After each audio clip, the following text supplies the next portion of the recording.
Hello guys and welcome to a new video today. And today I will be reviewing the Belgium versus Brazil game in the quarterfinals of the World Cup. Like I said in the previous video, when I did the review for the game, I thought Brazil would actually win the game because I thought Neymar would be enough for them to get over the top, go over the top of Belgium. But as you know, Belgium won the game 2-1. And I'm not really surprised. They do have a good team. They have a good squad. They have good players. And like I said in the last video, I wouldn't be surprised Belgium. I wouldn't be surprised at all. But I just thought that Brazil would come out and play better, knowing that they have the third best player in the world, arguably. Um, Neymar didn't really show up today. He had one good chance at the end, but it was blocked by Courtois. So they're gonna talk about the game, and I'm gonna pause the video and give my opinions. A 2-1 victory for Belgium sees Roberto Martinez's side book a place in the semi-finals. Chiche's team, meanwhile, Ali, going home. What a game, though. Yeah, from the perspective of Belgium, it set up perfectly in the sense that Brazil had a lot of the ball, but then that allowed all the time and space for the counter of Belgium. And just Belgium, when the counter looked dangerous throughout the course of the game. In fact, if their execution had been a little bit better in those counterattacks in the second half, maybe this would not have been as close as it was. Yes, they played today. They played off the counterattack, which surprised me a bit. I thought they would try to control the midfield, knowing that they do have Kevin De Bruyne, but they actually played off the counterattack. But they weren't really defending the whole game. It was just much more of a whenever Brazil lost the ball, they had numbers forward. They had Lukaku, De Bruyne, and Hazard going on the counterattack, and it really worked out well. De Bruyne played amazing in the counterattack. He scored a goal, and I think he assisted as well. No, it was a own goal. Sorry, but yeah, he scored a goal. Played really well today. I thought they would try to control the midfield, but they just played off the counter, so it worked well. Like I said, I wasn't really surprised that Belgium won. They have a lot of good players, and yeah. Will be disappointed, I think, in individual performances and really the lack of energy of the first half, where Neymar is just kind of prancing around, kind of coming off the line every so often, but really not affecting the game. Coutinho not at his best as we have seen him. Yes, Coutinho did not play well today, as well. He's really been slacking. He really slacked the last two games before this one, the last game of the group stage and the game versus Mexico. He didn't really play as well. He had two good games in the group stage, but after that he just disappeared. Um, yeah, Douglas Costa came in second half, gave a good spark, but it wasn't enough. Brazil, they just had a bunch of players that didn't appear. Marcelo didn't show up. Neymar, Coutinho, Gabriel Jesus. Not just today, but the whole tournament, he's been really disappointing. They tried to bring in Firmino at the half. It didn't work out well. It's, I think what really affected them the most was the loss of Casemiro in the center defensive mid. They put in Fernandinho. He had a horrible game. If Casemiro was there, he probably would have stopped one or two of the counterattacks that Belgium had when the second one which they scored. The second one which they scored off a counterattack. I think that was their biggest loss, that Casemiro wasn't there. But besides that, Brazil just, they didn't look good today. They really haven't looked good the whole tournament.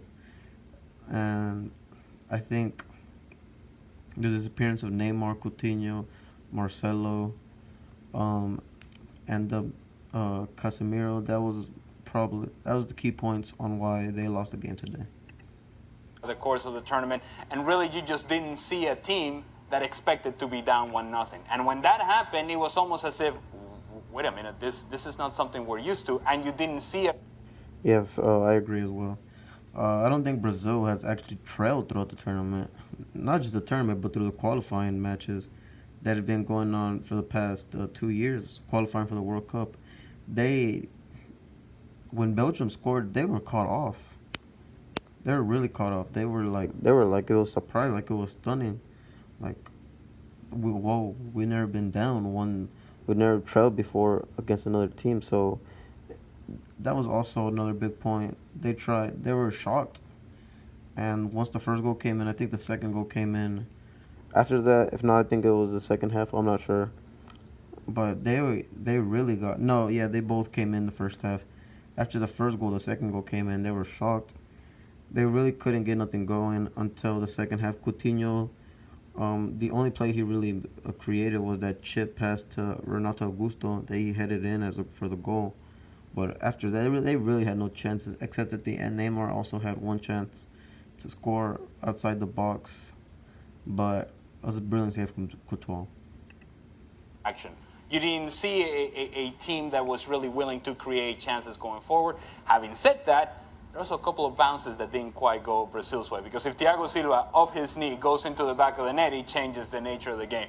Overall, I just thought that Belgium deserved this from the point of how they executed their game plan. As for Brazil, they just came up short when they needed to execute at their best. It's a bit of a cliche, wasn't it? A game of two halves. First half, Belgium completely dominated. Brazil were the much better side in the second. Brazil lost this tie in the first half, didn't they? 2-0 down. Belgium played really well, and it was all a little bit too late. Brazil, they made lots of chances in the second half. They had a couple of chances right near the end at 2-1 to equalise, failed to score, and they were forever just chasing the game. And once you're 2-0 down at half-time, it allows the opposition just to sit back, defend even deeper than they did in the first half, and counter-attack at will, and then effectively start a time waste as well. Brazil lost their ideas a little bit. You know, Douglas Costa came on and he was forever coming inside. Coutinho wants to come inside a lot. I felt that if whenever they got wide or they had the patience to get a bit of width, that's when they were going to make chances. But unfortunately, it just wasn't enough. It's interesting, Shaq, because we spoke yesterday, and as much as Belgium have got a lot of talent within their team, we thought that Brazil would get this done. Yeah, and a lot of things. But firstly, I thought Brazil were very good in the opening 15 minutes, not just the effort from Thiago Silva that hits the post, but they had a lot. Yes, in the first 15 minutes, they actually looked like the better side. They had a couple opportunities. Like they said, Thiago Silva had a wide open chance. He missed it. They had a couple other opportunities as well. The first 15 minutes, they played okay, but then the own goal from Ronaldinho went in, and they kind of changed the game.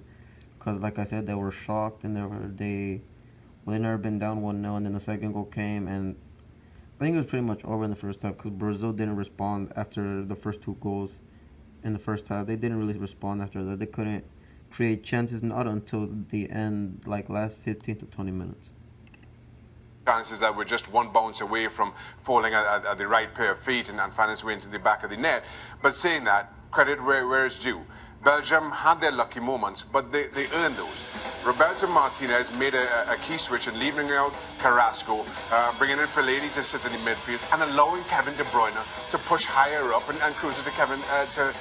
Yeah, that was a really good strategy from the coach, the manager. It was a really good decision to leave out Carrasco, who really hasn't been playing well, not just this World Cup, but the past 1 or 2 years. Right?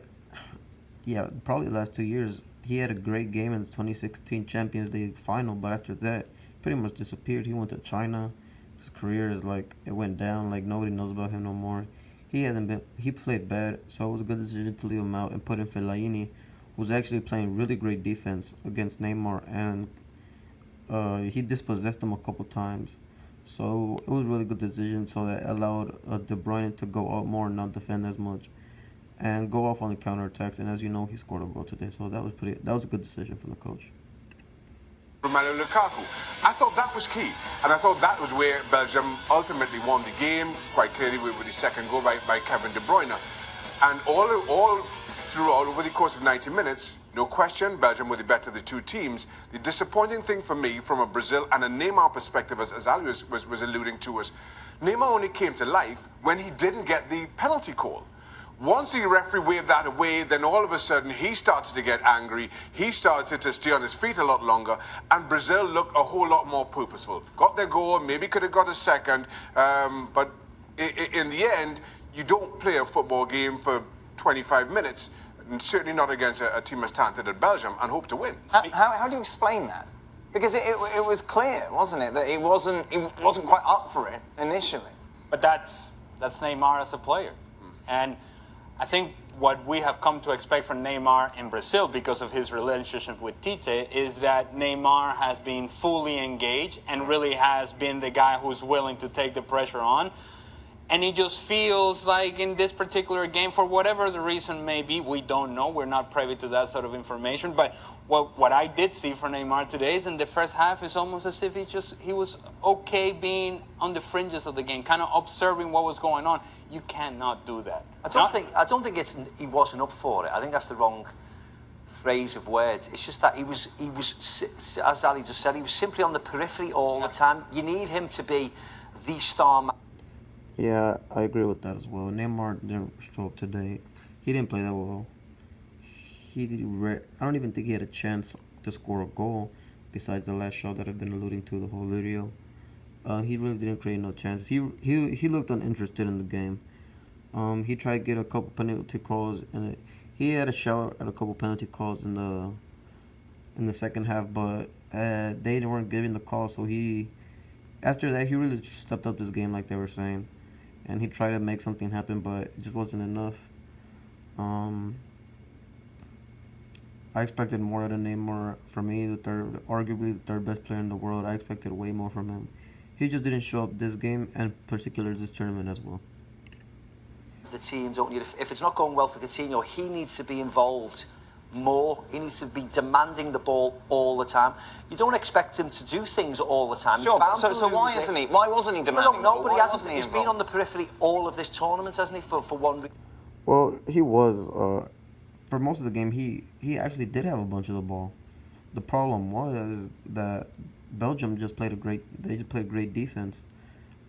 Like I said, Fellaini played great defense. They played with 5 defenders with 3 center backs. So it's gonna be pretty tough to, even for him at his standards, to get past the defense. They had a really great defense, and it was Vertonghen, Alderweireld, and company. 3 really great defenders that they played with 3 center backs, and I think it was the right decision as well, because that allowed the 2 wingers to go up on the counter when they had 3 center backs in the back.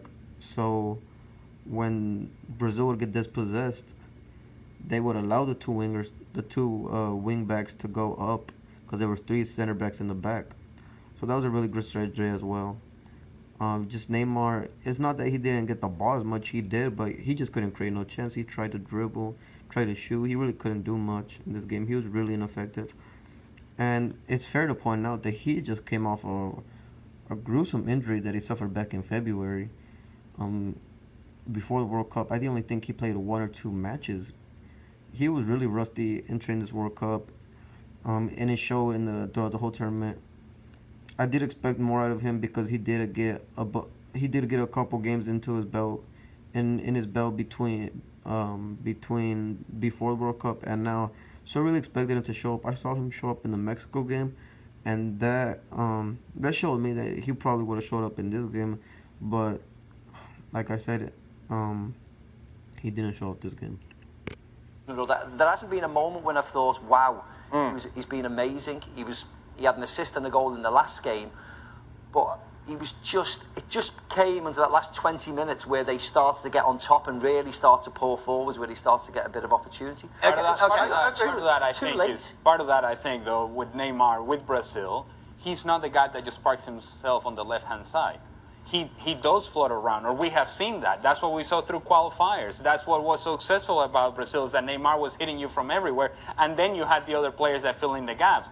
But Neymar was just very comfortable, just kind of standing on the left-hand side and just saying, you know what, you guys sort it out over there. And I don't think Neymar, too many times today, 1v1 situations, he was all too happy to cut back and play back. All right, that cannot be Neymar. He's got to be the guy. I disagree. I did not see that Neymar today. He had a bunch of the ball, actually. He was trying to dribble through defenders. The only reason that he would try to pass the ball away is because he was not trying to dispossess. Because his dribbling wasn't that good today. He did do take-ons. He did try to create something inside the box, but it just wasn't happening for him. That's why he opted to pass back instead of just keep dribbling, because it wasn't good. So I disagree with them on that point, that he wasn't doing nothing and being nonchalant on the left side. He was actually asking for the ball a lot, and he was trying to make something happen, but it just didn't work out. impacts the game and takes somebody 1v1, breaks somebody down, and then has a shot on goal or create something for the team. Today, too many times, he was just happy with just saying, you know what, somebody else do it. I think for quite... Well, that's the problem. He couldn't do that because Belgium have a good defense. They play with 3 center backs in the back. Gabriel Jesus was but he does not make space for Neymar. Gabriel Jesus is a young, talented striker, but I think they should have played Firmino in. He played more this year than Jesus at Man City, because Aguero would start most of the games over Jesus, and Firmino would start all the games for Liverpool, and he would play throughout all the Champions League and going into the final. He played more games. I think he should have started. He's just a better striker for me at the moment. He would have made more space for Neymar. That's pretty much it. He couldn't. He did. There was not enough. There was no space for him to make anything happen. So I don't actually agree with them on this point. Time, both Brazil and in particular Tite has been responsible for Neymar kind of pushing himself further and further. But I am disappointed for Neymar because although yes, the defense did play well, and I'm kind of contradicting myself, but let me try to explain myself. Yes, he just came off an injury. Yes, he didn't play as well. I mean, yes, he didn't. He came off an injury, and yes, the defense was good, but I still expected him to make at least one play, like one moment of brilliance, but it just didn't work out. I expected more out of Neymar, but it was just one of those days when you could not get nothing going. To the periphery, all tournament long, things have gone for Neymar, even though he's made the most of challenges, and we've spoken about how much his histrionics on the field. But he was getting the calls. And as I mentioned, he didn't get those soft calls this time around. And at times, not just this tournament, but even when Neymar was having his issues with PSG, it was Tite who was coming to his defense and making excuses for him. When I just feel all tournament long, what Brazil needed is somebody just to grab a hold of Neymar, shake him by the collar and say, this is not what we want from you. We expect you to stand up, to be stronger. How many times did Neymar just get a simple shoulder barge off the ball and went in comfortable possession at the top of the box? It was weak on his part, and at times... Well, it really doesn't surprise me. That's part of his game, flopping. Try to draw fouls, try to draw penalties, so it really doesn't make sense that they're all surprised. He's been doing this throughout his whole career. Barcelona, PSG, Brazil, even back in when he was playing for Santos in Brazil. It really doesn't surprise me that he was flopping a lot. That's part of his game. So it is fair to point out that this cast does hate on Neymar a lot, but I think they're just being a little bit too tough on him. Especially, well, I'm gonna cover. They made a video. The cast made another video on Neymar being disappointing, and I'll cover that. I'll make another video covering that later. It cost Brazil, and until he got angry and really started to get involved in this game, he was a liability. Let's see what mark you gave Neymar, Ali. We asked you to give your marks out of 10 for the player. This just comes to show you how much they hate on Neymar. Neymar was by far the best player for Brazil, and they gave him a 4 overall rating. I agree with Jesus' rating, the Coutinho rating, the Fernandinho rating, Paulinho, Willian, Fagner. I agree with most of these, but I just don't agree with the Neymar one. They're just hating way too much. I don't agree with it. I don't agree. It's just funny to me. And then we get a 4. Fernandinho gets a generous 3. Own goal, and just seems to be the wrong end of everything. Wow. they're brutal, Evan. Well, I'm just saying that for Fernandinho, it was clear, right? He steps in, and it's easy to point the finger at him because, well, Casemiro was not available. He was suspended. Fernandinho comes in, own goal, and then in the counter-attack goal by Kevin De Bruyne, he gets torn to pieces by Lukaku. Twice in the same sequence, and there were just too many turnovers from him throughout the course of the game. Paulinho did not affect the game. Willian did not affect the game. Neymar, we just mentioned. Gabriel Jesus didn't do much in the attack. Coutinho gets a 6 because of the nice assist in the goal by Renato Augusto. But other than that, you just can't do much. If you allow 2 goals in the quarterfinals of the World Cup, you're not going to get much more than a 5. A word on Belgium. We've said obviously a lot. Well, I think we have to be honest. Roberto Martinez's choice of players today was very brave on his part. Yeah. They were unpopular choices. Fellaini. Asir Chadli and Fellaini. They're not popular choices if you look at what they've done in the Premier League, and they've played big parts for their clubs this year. Chadli joined a club that got relegated. To put them in at such an important moment of the competition and get the result, I think he deserves a clap on the back, because the amount of blocks Fellaini, Witsel had in the centre of the park, on the edge of the box, I think you can't even contemplate them. There was that many of them. So they all did the right job today. As a side note, by the way, just quickly, VAR. The challenge of Vincent Kompany or Gabriel Jesus. Yeah. If we have this system in place, how does the referees not called over and say, hey, I want to take a look at this? I'm only suggesting, you have it in place, use it. Yes, that was a questionable call. At first glance, it didn't really look like a penalty, but after I saw more angles on the play, it looked more and more like a penalty. So I was surprised that the referee didn't go over to check out the play at the VAR. I was really surprised, but I guess he just wanted to keep the play going. I don't know what really happened. I'm not the biggest fan of VAR, but it doesn't bother me that much. I suppose it goes back to the clear and obvious. Yeah, well, situation. Yeah, of course. And as we keep saying, you include humans at any point in this discussion, and there will be mistakes, there will be discussions, but yeah, I'm with Ali. I think this is one missed. Vincent Kompany gets very lucky there, and all of a sudden you get a penalty. I think that would have made it 2-1 at the time. Yeah. Early on. And much earlier on in the second half, it's a totally different game. As much as, I kind of applaud the referee for not falling for some of the histrionics that we've seen go on before in the tournament, I think this one, he came in and allowed the history of what we've seen from Neymar in particular to cloud his decision, even though this wasn't Neymar involved. So that will be it for the video, guys. That was my reaction and review on the Belgium versus Brazil game. Brazil really disappointed me. Brazil and Neymar really disappointed me this World Cup. I expected more out of them.